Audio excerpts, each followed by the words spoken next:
तो दोस्तों, मेरे हाथ में ये पकोड़ा है, वही पकोड़ा जिसकी चर्चा, जिसका जिक्र देश की राजनीति में होता है। जब जब बेरोजगारों को रोजगार देने की बात आती है, जब जब बेरोजगारी का मुद्दा उठता है, तब तब ये पकोड़े का जिन जाग जाता है और देश में पकोड़े की चर्चा शुरू हो जाती है। आपको पता होगा ये पकोड़ा देश की राजनीति में, देश में इतना फेमस क्यों है? क्योंकि एक बार जब देश में बेरोजगारी का मुद्दा उठा था, जब देश के बेरोजगारों को रोजगार देने की बात उठी थी, तब प्रधानमंत्री नरेंद्र मोदी ने कहा था कि फुटपाथ पर पकोड़ा बेचना भी एक तरह का रोजगार होता है। तो नरेंद्र मोदी के इस बयान को कुछ लोगों ने गलत अंदाज में लिया और बताया ये बेरोजगारों का अपमान है।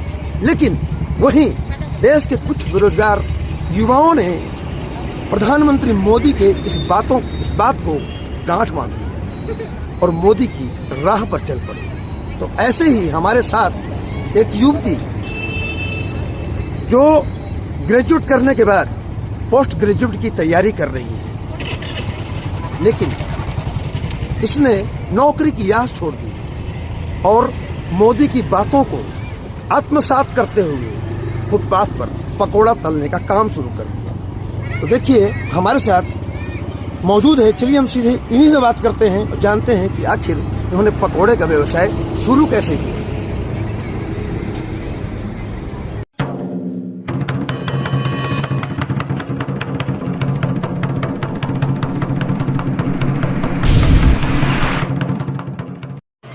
तो दोस्तों, ये देखिए प्रीति अंसारी है, जिसने ग्रेजुएट की पढ़ाई की और अब पोस्ट ग्रेजुएट की तैयारी कर रही है। इसने फुटपाथ पर पकौड़ा तलने के बयान को गांठ बांध लिया और काफी लंबे समय से कुरकुरी के खेल मैदान में पकौड़ा का व्यवसाय कर रही है। तो सीधे चलते हैं हम प्रीति अंसारी के पास और जानते हैं कि आखिर किन बातों से इंस्पायर होकर के इन्होंने पकौड़ा का व्यवसाय शुरू किया।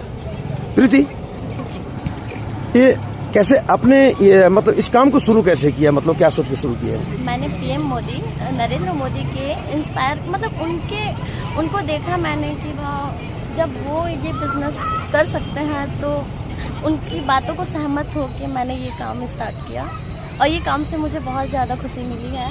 इस काम से मुझे नरेंद्र मोदी की हर बातों को, उनके हर चीज़ों को लेके मैं इंस्पायर हूँ, उनकी बातों को लेके। क्योंकि जब लोग पढ़ाई करते हैं, आपने ग्रेजुएट किया, पोस्ट ग्रेजुएट की आप तैयारी कर रही हैं, तो एक सपना होता है कि मैं कलेक्टर बन जाऊं, मैं आईएएस की तैयारी करूं, मैं आईपीएस बन जाऊं। तो इन चीज़ों को छोड़ करके कैसे आपने इस चीज़ों को कैसे चुना आपने? मैं जॉब के लिए बहुत ज़्यादा अप्लाई की, जॉब में उतना अप्लाई करने के बाद भी सक्सेस नहीं हुई, तो मेरे को ये बिजनेस ज़्यादा बेटर लगा। आपने चुना इस चीज़ को, मोदी जी की बातों से इंस्पायर कैसे हुई आप? मोदी जी की बातों से इंस्पायर इसलिए हुई मैं, क्योंकि मोदी जी जब चाय बेच के प्रधानमंत्री बन सकते हैं तो शायद हम भी इस छोटे से बिजनेस से आज नहीं तो कल कुछ आगे बढ़ जाए, कुछ भी बिजनेस अगर अच्छा मिल जाए बस। तो आपने कैसे स्टार्ट किया था इस बिजनेस को, मतलब कब ये कैसे आपने स्टार्ट किया था इस बिजनेस को? स्टार्टिंग नहीं का दिक्कत है, क्योंकि एक लड़की के लिए व्यवसाय करना काफी चुनौती चैलेंज होता है। चैलेंज जब कैसे बताऊँ